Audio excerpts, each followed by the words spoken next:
Hello dear students. तो आज हम पढ़ेंगे क्लास 8 का जो बीज कोर्स है उसका जो वीक 1 है उसका हम समरी देख लेंगे कि इसमें एक्चुअली क्या क्या चीज़ जो है दिया गया है। तो पहले देखिए इसमें जो है नेचर वॉक दिया गया है कि आप लोग जो है फील्ड विजिट कीजिए, अपने आसपास का जो एरिया है उसको विजिट कीजिए। और ये वाला जो टेबल है जहाँ पर कि डिफरेंट टाइप्स ऑफ प्लांट्स का जो है आप लोग को ऑब्जर्वेशन करके उसका कुछ कैरेक्टरिस्टिक्स जो है वो इस टेबल में लिखना पड़ेगा, जैसा कि मैंने आप लोगों के लिए ऑलरेडी कर दिया है। तो यहाँ पर देखिए लोकल नेम ऑफ प्लांट, तो इंग्लिश का नेम है राइस और हमारे इधर राइस को धान कहते हैं, मैंगो को आम कहते हैं, तो लोकल नेम भी आसपास है। हाइट ऑफ द प्लांट दिया गया है, कोई स्मॉल होता है, कोई टॉल हाइट का होता है, कोई मीडियम हाइट का होता है। स्टेम दिया गया है सॉफ्ट हार्ट, मतलब जिसका जैसा है आप लोग जानते ही होंगे।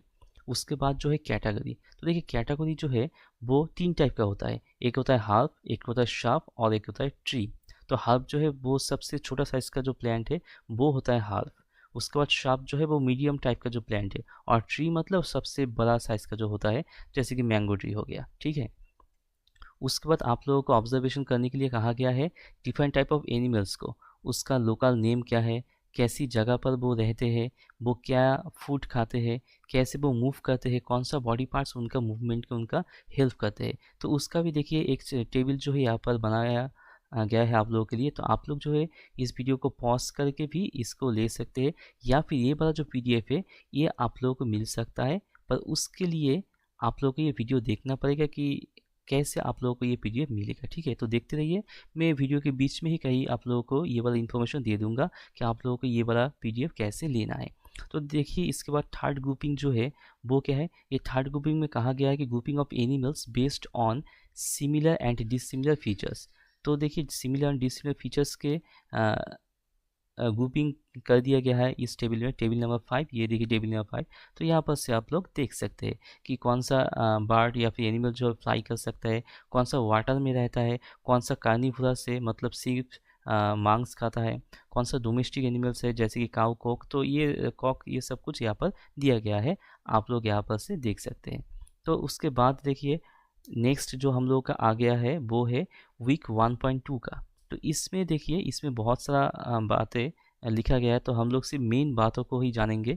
तो यहाँ पर भी आप लोगों को डिफरेंट टाइप ऑफ प्लांट्स देखने के लिए कहा गया है, कुछ प्लांट्स का यहाँ पर नाम भी दिया गया है, और ऐसे ही कुछ और भी प्लांट्स का नाम आप लोगों को लेकर उसका जो है ऑब्जर्वेशन करना है। तो यहाँ पर थोड़ा सा चीज़ जो है वो हम लोगों के सीखने के लायक है। तो यही टेबल देखिए यहाँ पर मैंने आप लोगों के लिए कर दिया है। तो देखिए मेज़ दिया गया है, बीन दिया गया है, व्हीट दिया गया है। तो ये वाला जो मेज़ है इसका जो टाइप ऑफ रूट्स होता है वो फाइब्रस होता है, बीन का जो होता है वो टैप रूट होता है।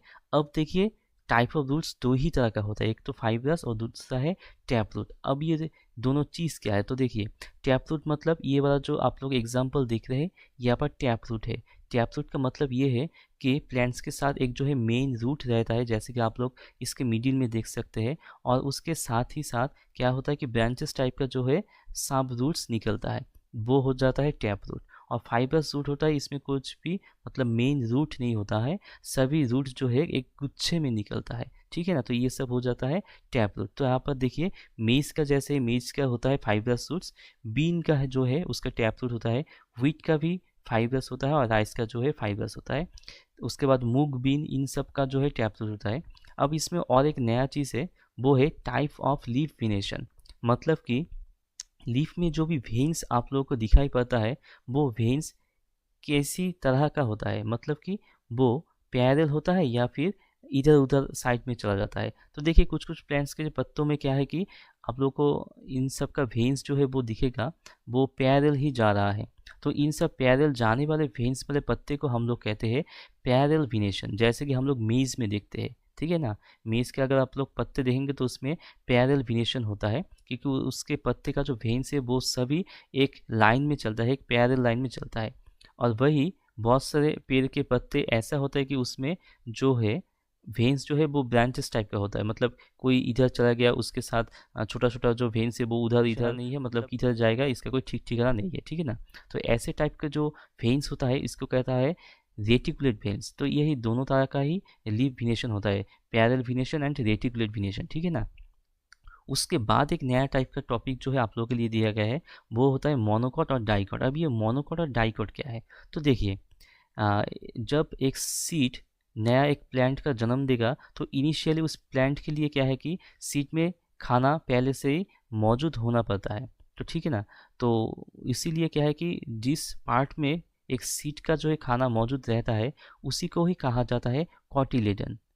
अब किसी किसी सीड में जो है एक ही कॉटिलेडन होता है और किसी किसी सीड में जो है दो कॉटिलेडन होता है। जैसे कि आप लोग देख पा रहे हैं इस सीड में सिर्फ एक ही कॉटिलेडन है अंदर में और इसमें दो दो कॉटिलेडन है, मतलब कि इसमें दो दो पार्ट में जो है एक नए प्लांट के लिए खाना मौजूद करके रखा गया है और इसमें सिर्फ एक ही पार्ट में होता है। तो जिस प्लांट में जो है एक ही पार्ट में खाना मौजूद होता है अपने छोटे से सीडलिंग के लिए, उसको कहा जाता है कि मोनोकॉटिलेडन। और जिसमें दोनों साइड में ही होता है उसको कहा जाता है डाइकॉटिलेडन। समझ गए।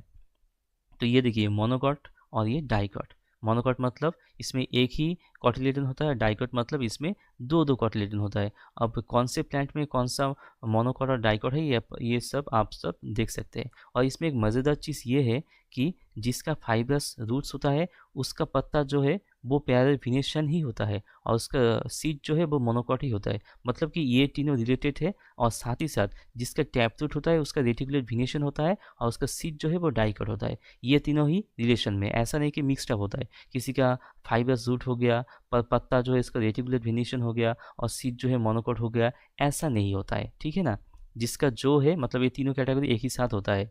अगर फाइबर्स है तो ये दोनों ऑटोमेटिक हो जाएगा, अगर किसी के टैप रूट है तो ये दोनों क्वालिटी उसमें ऑटोमेटिक आ जाएगा। आप लोग इसी चीज़ से इस टेबल से वो सब चीज़ समझ सकते हैं। और इसी चीज़ को समझने के लिए आप लोगों को ये वाला जो टेबल है वो करने के लिए दिया गया था।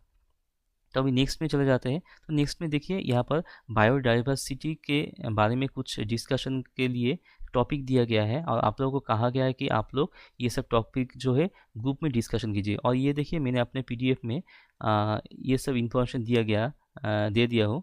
मोनोकॉट्स, डाइकॉट्स, टैप्सूट्स, फाइबर्स और ये सब क्या क्या है यहाँ पर पॉइंट वाइज दिया गया है विथ एग्जाम्पल्स। ठीक है ना। और ये वाला जो डिस्कशन है यहाँ पर देखिए ये वाला डिस्कशन भी दिया गया है। इसमें जो फर्स्ट टॉपिक दिया गया था वो है loss of biodiversity and government projects initiatives to combat with related issues. तो बायोडाइवर्सिटी क्यों हो रहा है, कैसे हो रहा है, इन सब के बारे में आप लोगों को डिस्कशन करने के लिए कहा गया है। और गवर्नमेंट प्रोजेक्ट्स क्या क्या हुआ है इन सभी को कॉम्बैट करने के लिए, मतलब कि ये लॉस ऑफ बायोडाइवर्सिटी को रोकने के लिए। ठीक है ना। तो जैसे कि यहाँ पर कहा गया है loss of biodiversity includes extinction of species, loss of habitats and reduced ecosystem health.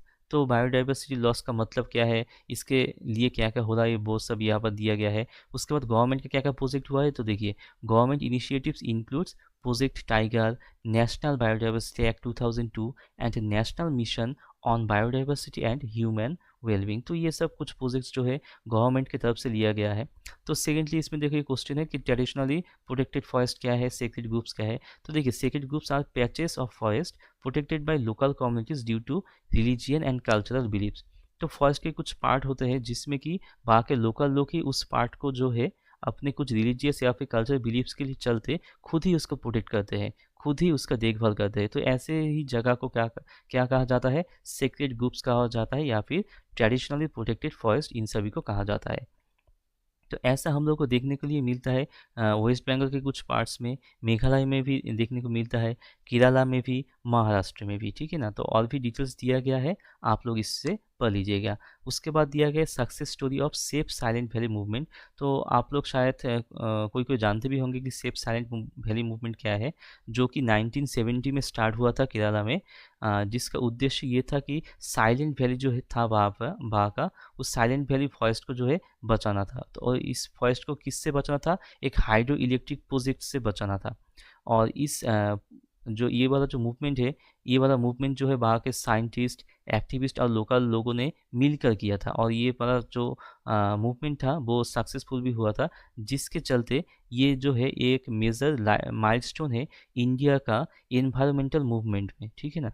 ये फर्स्ट एक सक्सेसफुल जो है इन्वायरमेंट के लिए मूवमेंट था। क्वेश्चन नंबर 4 या फिर आप लोग कह सकते हैं point number 4, effect of changing habitats of animals on biodiversity. तो एनिमल्स जो बायोडाइवर्सिटी में अपना हैबिटेट मतलब रहने की जगह का तो चेंज करते हैं, उसके कारण क्या क्या है, उससे क्या क्या हो रहा है, तो ये सब आप लोग पढ़ लेना, इजी चीज़ है, आप लोग जानते ही होंगे। उसके बाद point number 5, conservation of biodiversity and associated scientist of India. तो बायोडाइवर्सिटी को कैसे कंजर्व किया जा रहा है और इस कंजर्वेशन में कौन कौन से साइंटिस्ट जो है इंडिया का वो इन्वॉल्व है। तो देखिए साइंटिस्ट मतलब Indian scientist like doctor M S. Swaminathan, जिसको कि फादर ऑफ ग्रीन रिवोल्यूशन कहा जाता है। उसके बाद सलीम अली, जिसको बार्डमैन ऑफ इंडिया कहा जाता है। ये सभी साइंटिस्ट जो है कंजर्वेशन ऑफ बायोडाइवर्सिटी में बहुत से कॉन्ट्रीब्यूशन इन लोगों ने किया था।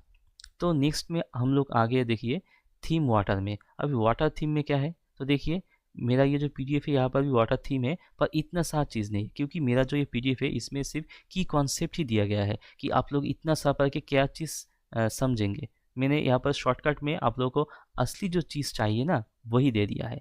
इतना सारा मतलब पढ़ के आप लोगों को क्या फ़ायदा होगा। तो देखिए यहाँ पर की कॉन्सेप्ट क्या है, यहाँ पे की कॉन्सेप्ट है कि वाटर जो है बोथ ही स्टेट्स में रहता है। एक तो होता है उसका सॉलिड स्टेट मतलब कि आइस, लिक्विड स्टेट मतलब कि वाटर, एंड गैस स्टेट मतलब कि स्टीम या फिर वेपर। ये यही सब चीज़ जो है आप लोगों को बहुत से एक्टिविटीज़ के माध्यम से आप लोगों को चेक करने के लिए कहा गया है, पर हम लोग उतना एक्टिविटीज़ में नहीं जा रहे कि हम लोग को ये सब चीज़ ऑलरेडी पता है। ठीक है ना। तो यहाँ पर देखिए बहुत सारा आप लोगों को प्रोसीड्यूर करना है। उसके बाद आप लोगों को दिया जाएगा टेबल 7 अपना ऑब्जर्वेशन लिखने के लिए। तो हम लोगों ने ऑलरेडी ऑब्जर्वेशन टेबल 7 जो है वो बना लिया है, जिसमें कहा गया है कि इनिशियली सॉलिड आइस था 0 डिग्री टेम्परेचर पर, उसको फिर गर्म करते गए। गर्म करने के बाद आफ्टर 5 मिनट्स क्या होगा कि वो जो आइस है वो लिक्विड में कन्वर्ट हो गया गर्म करने के बाद, मतलब टेम्परेचर को इंक्रीज करने के बाद। तब मतलब टेम्परेचर था 25 टू 40 डिग्री सेंटीग्रेड के आसपास जो है सॉलिड लिक्विड में चेंज हो गया। फिर आफ्टर 10 मिनट्स जबकि टेम्परेचर जब हो गया लगभग 100 डिग्री सेंटीग्रेड, तब वो जो लिक्विड फॉर्म है अब वो लिक्विड फॉर्म चेंज होकर बॉइलिंग में चेंज होना शुरू हो गया। ठीक है ना। तो आप लोग ये जानते हैं कि ये टेम्परेचर इंक्रीज के साथ साथ क्या होता है कि वाटर जो है वो सॉलिड से लिक्विड होता है, लिक्विड से गैस में चेंज हो जाता है। तो यहाँ पर जो भी एक्टिविटी दिया गया था उसका उद्देश्य ये था कि आप लोग इस चीज़ को जो है फिर से थोड़ा याद कर ले कि क्या होता था। तो यहाँ पर जो हम लोग का की साइंटिफिक टर्म्स मिलता है वो क्या है, वो तो एक होता है मेल्टिंग मतलब कि सॉलिड टू लिक्विड मतलब कि आइस टू वाटर। इवेपोरेशन होता है मतलब कि लिक्विड टू गैस, आप लोग जानते ही होंगे, पर ये होता है कि बिलो 100 डिग्री सेंटीग्रेड। ठीक है ना। बॉइलिंग होता है, ये भी लिक्विड टू गैस होता है, पर इसमें 100 डिग्री सेंटीग्रेड में ये होता है। मतलब ये पोर्शन इसलिए सनलाइट में होता है क्योंकि सनलाइट में तो 100 डिग्री सेंटीग्रेड होता नहीं है ना, पर बॉइलिंग के टाइम क्या होता है कि 100 डिग्री सेंटीग्रेड में ही होता है। उसके बाद कॉन्डेंसेशन है। कॉन्डेंसेशन में क्या होता है कि गैस टू लिक्विड बनता है, मतलब ये ठंडा करने से होता है। ठीक है ना। गैस को ठंडा करने से लिक्विड में चेंज हो जाता है। उसके बाद फ्रीजिंग। फ्रीजिंग में क्या होता है लिक्विड टू सॉलिड, मतलब लिक्विड को ठंडा करने से वो सॉलिड में चेंज हो जाता है। तो चलिए अभी हम लोग कुछ इसका क्या है W1.4 मतलब वीक 1.4 में देखते हैं कि क्या क्या है। तो वीक 1.4 में आप लोगों को फिर से दिया गया है what are the different states of water. तो आप लोगों ने ऑलरेडी देख ही लिया है और जानते भी कि क्या क्या स्टेट्स होता है। उसके बाद एक टेबल आप लोगों को दिया गया है फिर से एक ही तरह का चीज़। तो ये वाला जो टेबल है ये आप लोग देख सकते हैं कि शेप है, एबिलिटी टू फ्लो है, एबिलिटी टू स्प्रेड है। तो देखिए आइस के फॉर्म में जब रहता है वाटर तब उसका जो शेप है वो फिक्स्ड रहता है। जब ये लिक्विड फॉर्म में रहता है तब ये क्या करता है कि जिस भी आप कंटेनर में उसको रखो वो उसी का ही शेप ले लेता है। और वेपर फॉर्म में जब रहता है तो वो किसी भी कंटेनर में आप लोग उसको रखने के लिए जाओ तो वो पूरा कंटेनर को ही फिल अप कर देता है। सेकंड में है एबिलिटी टू फ्लो। तो आइस का बस सॉलिड स्टेट का कोई भी एबिलिटी टू फ्लो नहीं होता है। वाटर का एबिलिटी टू फ्लो होता है और वेपर का तो होता ही, वो तो हवा में उड़ता रहता है तो उसका होगा ही। एबिलिटी टू स्प्रेड, तो देखिए सॉलिड जो है वो स्प्रेड नहीं होता है। वाटर ये इट कैन बी स्प्रेड, और वेपर ये तो स्प्रेड इजीली होता है। ठीक है ना। तो यही सब दिया गया है। उसके बाद चलते हैं वीक 1.5 में mystery of appearing water droplets. तो इसमें क्या कहा गया है कि एक एक्सपेरिमेंट दिया गया है जिसमें एक वाटर ग्लास है, उसमें आप लोगों को क्या करना है आइस क्यूब्स डाल देना है। फिर कुछ मिनट्स आप लोग को वेट करना है। तो आप लोग देखेंगे कि उस ग्लास के बाहर जो है बहुत सारा वाटर ड्रॉपलेट्स जो है आकर जमा हो गया है। तो वो वाटर ड्रॉपलेट्स आया कहाँ से, क्यों जमा हो गया है, उसका आंसर आप लोगों को देना है। तो देखिए अगर हम लोग ऐसा करेंगे तो ऑब्जर्वेशन में हम लोग देखेंगे कि कुछ water droplets form on the outside of the glass. Glass के बाहर में जो है बहुत से वाटर ड्रॉपलेट्स आ गया है, पर क्यों आया गया। तो इसका एक्सप्लेनेशन देखिए ये है the air contains water vapour. Air में ऑलरेडी वाटर वेपर होता ही है। When it touches the cold surface of the glass, जब ये ग्लास के कोल्ड सरफेस को टच करता है तब वो वेपर कॉन्डेंस होकर लिक्विड में चेंज हो जाता है, यानी कि लिक्विड ड्रॉपलेट्स में चेंज हो जाता है। This is the same reason due forms on leaves in the morning. और यही सेम कारण से क्या है कि हम लोग ड्यू को देखते हैं कहाँ पर, मॉर्निंग में पत्ते में, ठीक है ना। पत्ते में जो हम लोगों को ड्यू दिखाई देता है कभी कभी मॉर्निंग में, वो भी इसी वजह से होता है, क्योंकि पत्ता जो है वो ठंडा हो जाता है रात में, और सुबह में, सुबह होते होते क्या है कि एयर में जो भी वेपर है वो अगर उस पत्ते के टच में आ गया तो वो क्या होता है, कॉन्डेंस होकर वो लिक्विड में चेंज हो जाता है। इसलिए कभी कभी क्या है कि हम लोग पत्ते में जो है ड्यू हम लोग को दिखाई पड़ता है। और ये वाला जो पीडीएफ है ये आप लोग मेरे डिस्क्रिप्शन में एक लिंक दिया होगा, उस लिंक में जाकर जो है आप लोग इस पीडीएफ को ले सकते हैं, ताकि ये वाला जो वीक 1 का जो भी मटेरियल्स है ये आप लोगों को समझने के लिए बहुत आसानी हो जाए, और मतलब इतना आप लोगों को पढ़ना ना पड़े, ठीक है ना। जो जो की कॉन्सेप्ट है वो लोग आप लोगों को मतलब वो सब आप लोग इजीली समझ जाए, और टेबल भी सब कुछ यहाँ पर कर दिया गया है, तो यहाँ से देखकर ही आप लोग अपना टेबल जो है वो कंप्लीट कर सकते हैं। मैं बहुत जल्दी ही दूसरा जो इसका वीक 2 है 3 है ये सब मैं अपलोड कर दूंगा इसी चैनल में, तो सब्सक्राइब करके रखिएगा सभी।